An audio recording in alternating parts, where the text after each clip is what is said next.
The federal government is joking, and they had better do everybody in this country a favor, revert the numbers. Why?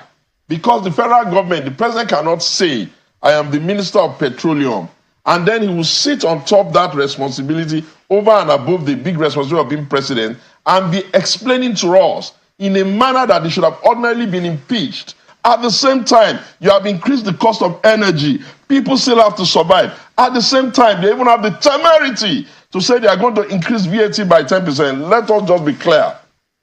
The last outing when people were going on, they were going to say they're going to shut down the country and all that, we pulled them back with all our strength and didn't join it because we felt that, okay, let's just manage that period. You cannot insult our sensibility with less than a month after such an event, and you are telling us now you are moving it to what? Serious National Assembly will not just be calling military, it's too small. A serious National Assembly will be calling the president, who doubles as the Minister of Petroleum, to come and answer charges. The Nigerian citizens will be the one bleeding. They have something coming. All right. And they will be shocked at what will come at them. Welcome to Shamras News TV. After, but my Litre was they managed how your party have come out today and said, press it, because that is how Nigerians are feeling right now. Like, Nigerians are boiling, my people. Things are really getting out of hand. Let's listen to the video and I will be right back. your party have come out today and said, this is an assault on Nigerians. Is that how your party sees it? Or that's is how the situation is? That's how all Nigerians see it.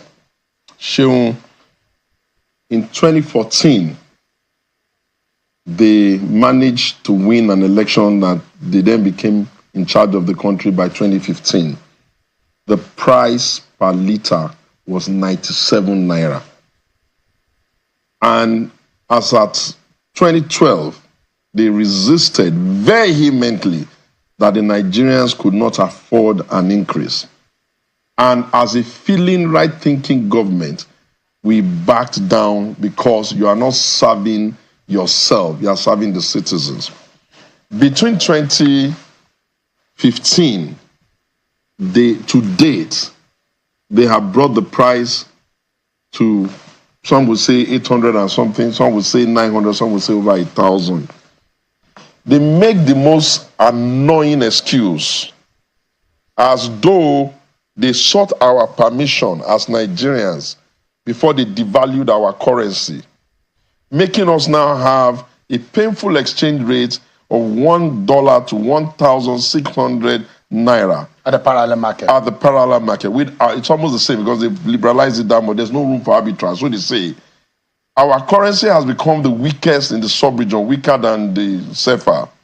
And now they come to town and tell us that, okay, in 2023, before sitting down to understand what's in the books, subsidy is gone. If you recall, Sheung, at that time I said they would have been more clever to have said we're increasing the price because they are making a promise they won't be able to keep, since you are going to be dealing with a product that is dominated by Forex. And then they also kind of like liberalize it and all of that. Look, my friend is not right when he says the landing cost per refinery is 50 cents, is 700 or 800, and that's not correct. In a global standard. In a global standard, it's not correct. In the global standard, the cost of a barrel of crude now is about $73. From 1 barrel of crude, you will get about 159 liters of petrol. If you do the maths, and then you then ask yourself, do the refineries in America, are they paying salaries in naira that you will now say the cost of, you know, what do you call it? The cost of labor is the same? You will tell me that your cost of taxes are the same, your excise duty is the same, the money you use to transport is the same, the Look, we can be deceiving ourselves that a nation, just like when the French Revolution was coming, that people can come and speak government out of the mess government has created without taking into cognizance the mood of the country, the pressure of the people, their ability to survive, and without taking also into serious cognizance the central role of these things on the life of the smallest person in the farm, on the villages, and the cost of transportation.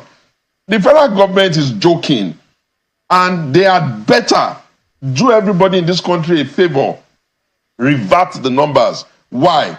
Because the federal government, the president cannot say, I am the Minister of Petroleum, and then he will sit on top that responsibility over and above the big responsibility of being president and be explaining to us in a manner that they should have ordinarily been impeached.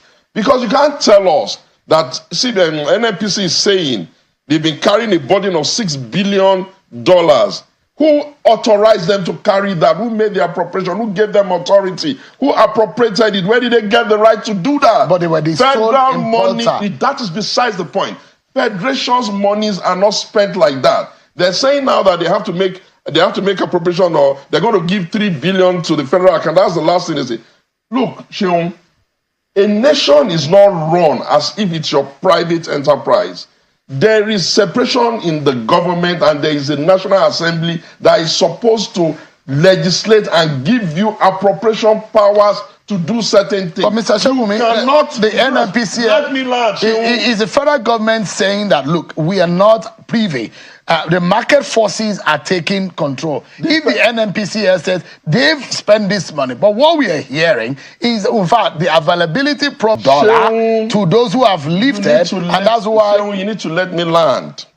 And I'm saying the presidency of Bola Ahmed Tinubu, President Tinubu, with due respect, could not have said this nation is not paying subsidy, and then one entity under this federation that does not have powers to run as if it's on the moon, in Mars, or in Jupiter, will now come and tell us that, oh, we have been buying the fuel, and they are scared of using the word subsidizing it. Who appropriated that?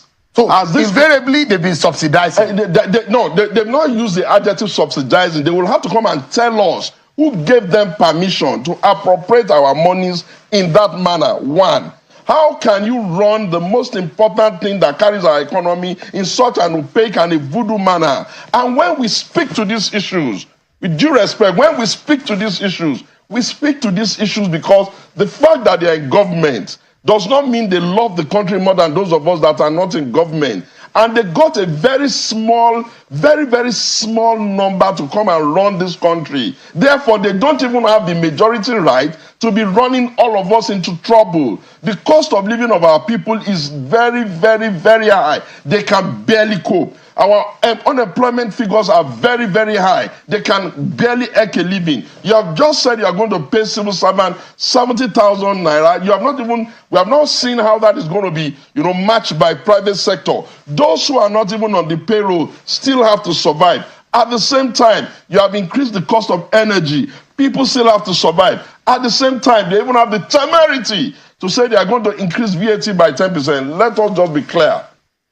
The last outing when people were going on, they were going to say they're going to shut down the country and all that, we pulled them back with all our strength and didn't join it because we felt that, okay, let's just manage that period. You cannot insult our sensibility with less than a month after such an event, and you are telling us now you are moving it to what? Who gave them the right to do that? Let me ask you a question. Yes. If you were the CEO of a private company, which company is that? No, I'm just giving an example. If you are a CEO of a private company, and the kind of statement that came from the NNPCL over the weekend, which a lot of people felt offended by, and in any case, coming out and unveiling to Nigerians what they have been doing that has become less transparent. What would you be doing to such the head or the leadership of such an entity? You see, I have wondered, except to maybe if they have some crooked underarm dealings that government is just allowing them to get away with. There is no reason why Mile should be sitting down on that chair. I'm imagining he has been in charge the of National Assembly. He has been in just a moment. I'm asking you a question in the direction of where you are going. Yeah. That if Mr. Mele Kyari, who says he is in charge of a private entity that government has a stake in, is answerable to the private interest in a capitalist economy, what about the interest of the Nigerian people as represented by the National Assembly if this kind of thing is going on? Over the weekend and now, Shouldn't any reasonable National Assembly representing the voices of the Nigerian people be calling Mr. Mele Kyari and everybody that is involved to question them and answer to Nigerians the question about these prices, isn't it? A serious National Assembly will not just be calling Mele Kyari, it's too small. A serious National Assembly will be calling the president, who doubles as the Minister of Petroleum, to come and answer charges. Appropriation is a very serious issue. One of the easiest way to get yourself into impeachment is for you to abuse your responsibility and authority. Somebody has some explanation, some serious explaining to do. I ask you, is the NNPC, whether it is privatized or not, running our national asset of crude and all of that on its own whims and caprice? And is it spending the resources that it makes by the sales of our national asset on its whims and crasses? Who gave them the authority to be balancing up the books and the numbers? How come they could have told us that there's no subsidy, and they're coming out to tell us not only have there been subsidy, they're telling us we are even owing to the tune of almost $6 billion, and then to slap us in the face in a most annoying and unfeeling manner. They're telling us they're going to change the price just like that. Hold on, Mr. Oshowomi. We're going to go on a break just in a moment. But I like to also balance this conversation because the presidency has been reacting about these subsidies that you're talking about. And this is what Mr. Bayo Onanuga said. He said, and I quote, "The Tinubu government did not lie about fuel subsidies. I have read a series of articles attacking the federal government for not telling the truth about fuel subsidy payments, following NNPC Limited's admittance that it was owing suppliers some $6 billion US. The truth is that there is no discovery, no lie uncovered. The government has been faithful to its policy that it was no longer going to pay fuel subsidies since President Tinubu announced the deregulation of the PMS sector on the 29th May 2023. Since then, subsidy provisions have disappeared from the budget. It was not in the supplementary budget of 2023, not in the 2024 budget, and the amended 2024 budget." How do you react to that? They're acting in a more annoying manner. It means that not only are they spending without appropriation, they're even spending money that nobody knows where they are getting it from. So when people say our oils are stolen, our oils are not made, we're not auditing it well, we don't know how much we've made, why would you be disappointed when the people that are in charge of the government have the temerity to be telling us that NNPC has been spending that much money on whose authority and by whose approval? The presidency has said we do not know anything about it. Really? They say that's NNPC. That is an impeachable offense. The man doubles as the Minister of Petroleum. But they said that it has been deregulated. That your grandfather was a thief. Does that mean if your father steals a goat, they will not accuse him of being a thief? That was what happened then. This we're talking about now. I just told you the figures and how much we were selling it then. 97 naira. And how much are they telling us to come and buy it today? Can the Nigerians even afford it? It's one thing for you to be running a for-profit country in the midst of people that get enough wages that they can get by. You want to run a for maximum profit country so that you can circle in money, share it with the states and local government without the commensurate ability to supervise and know what they are doing with the money, and the Nigerian citizen will be the one bleeding. They have something coming. All right. And they will be shocked at what will come at them. PS said today, I quote some of these sections of the statement, saying today, under the Tinubu-led administration, over 150 million Nigerians have sunk below poverty line. Businesses are collapsing daily as the naira now exchange for over 1,600 naira to a dollar, with over 34% inflation rate and over 40% of unemployment rate, which are expected to rise further with the latest draconian increase in the price of fuel. There is practically no hope in sight under the current APC government policies as major multinational companies continue to exit our country in droves in the face of ill-conceived and ill-implemented macroeconomic policies. They went further to say the admission by the APC-led federal government that it has handed the fate of Nigerians to oil racketeers in the name of free market economy further validates the position of the PDP that the Tinubu-led administration has abdicated the primary purpose of government, which is to provide for the welfare and security of the citizens. President Tinubu is the Minister of Petroleum Resources and cannot exonerate his government and officials from the secretive and fraudulent management of the petroleum sector, which is fast pushing our nation's economy to the precipice. Moreover, it is inexplicable that the APC administration continues to increase fuel price despite the scandalous revelation in the public domain that it is secretly paying a whooping 5.4 trillion as fuel subsidy for 2024. Mr. Showme, yes. Is it fair to actually describe the situation in the manner in which your party has described it, considering the fact that if we say we leave this to market forces... In 2014, the exchange rate was how much? It was $1, worst case 199, almost 200 naira. In the space of how many years are we drinking dollar as a source of survival? What are we buying extra? That it is now in our country that the dollar is 1 to 160. Who presided over that economy? Even at the height of the Buhari regime, what was our exchange rate? Now, okay, the Dangote refinery, which I've really commended him for even rescuing us as a people, so that they can even say that black men can do things on their own. I've thanked him for that. The question you will ask is, who even gave the license? Was it not the PDP government of Jonathan? You see, without being political, you have to be a humanist. You have to look at the faces of your citizens, your cousins in the villages and in the far-flung corners of the country, and just imagine how they are coping even as of today. And you know for a fact that the price of these things will impact transportation. Transportation will impact cost of food. And you are dealing with... No, these guys are... No, with due respect, the language we chose was well weighed and conciliatory. It ought to have been hotter than that. You mean what Debo Ologunagba wrote? Oh, he wrote on our behalf, and we adopt everything he has said. It was very mild. If it was them, when Lai Mohammed used to sit on this chair, they used to remove smoke from their nose, ears, and head on simple things. And now they're in charge of the country. They've made everybody's life miserable. And we thought they had come to an end of it. They couldn't even give us the benefit of enjoying the fact that now we have local production in Dangote and our expectation will be something better. They had to come and kill everybody's joy on the same day. No, they have something coming. You know, NASA has told them there's going to be a call out.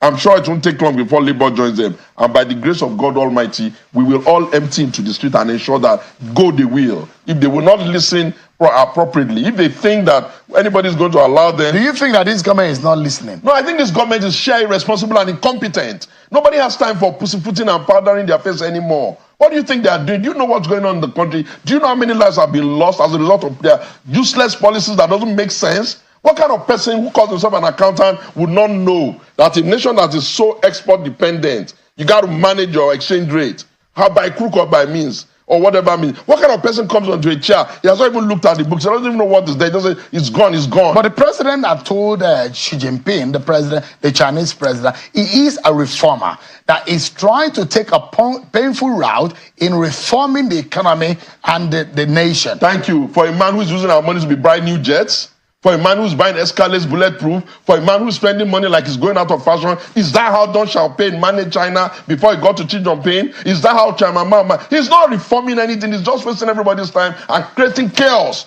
And he's trying to get national anger to get to a point. It will be a boiling point. Let me tell you, my dear friend, everywhere you have seen a tipping point where people have just said enough, it has always been one senseless government policy after the other, with their lackeys coming to say, oh, it's okay. You are forgetting that we're talking about human lives here. We're talking about people's hunger. We're talking about the cost of living of the Nigerian people. What is their excuse?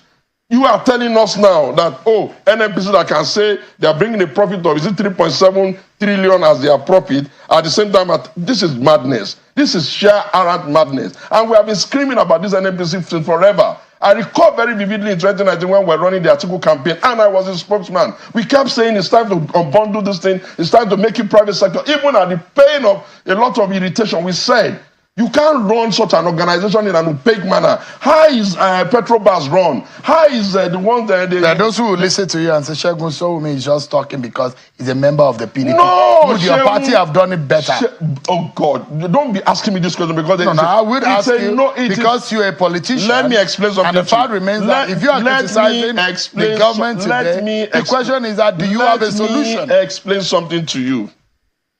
Even General Buhari, with all of the mouths that they make, was smart enough to know that you need to control the currency circulation to manage inflation by changing currency. What did they do? They are just a prolific set of people. They started running two currencies at the same time, pari passu. To what end and to what purpose? He managed the exchange rates and he was really tightening his belt and doing whatever. They came and said they are the expert. And now because they are expert, they will be living in plenty and they will expect the citizens to empathize with them. If you want to run a transformational government, you start transforming it from your body side, from where you are seated. You can't be showing us that we have all the money in the world. You are playing anyhow. You are running a government of yourself and your children and your family, and you expect the Nigerian people to accept that. But is because that, we have not. Is that the true set of things? Seun, when was the last time you ever saw that they were swearing in an attorney general and the child of the president is there in the place? Ask who? In what capacity? Does that affect the economy? Seun, you see, it's always one misdemeanor, one misbehavior, one inappropriate conduct that ends up becoming the culture of a government. Look at their government. The man told us that, I have a person there who used to be in NPA that will be evaluating them and being key performance indicator and talk a lot of nonsense on television. After how many months, what have they been able to do? Who have they evaluated? If they had evaluated their minister, would they not have known that there's crisis there? What is the reason why the president has not fired himself as Minister of Petroleum? What is his explanation for why all this nonsense is going on in NNPC? Everything is just... Are we the only country that is making oil? Are we the only one selling it? People are not so much averse to, increase the prices like that, but not in this manner. I will let you go, Shagusho. Thank you very much. You said you're leaving. So yeah, I am leaving. That's why I really not need to run. But let me just put this. Look, we are all the owners of this country together. Those of us that scream and shout, it's because we love the country and we don't want anything untowards to happen either to the country or to the democracy. But you can't be poking your fingers in people's faces. Right. Or it will end up hitting the shit will hit the roof, so they say. Thank you so much. Thank you, Seun, for having me here. Chai, my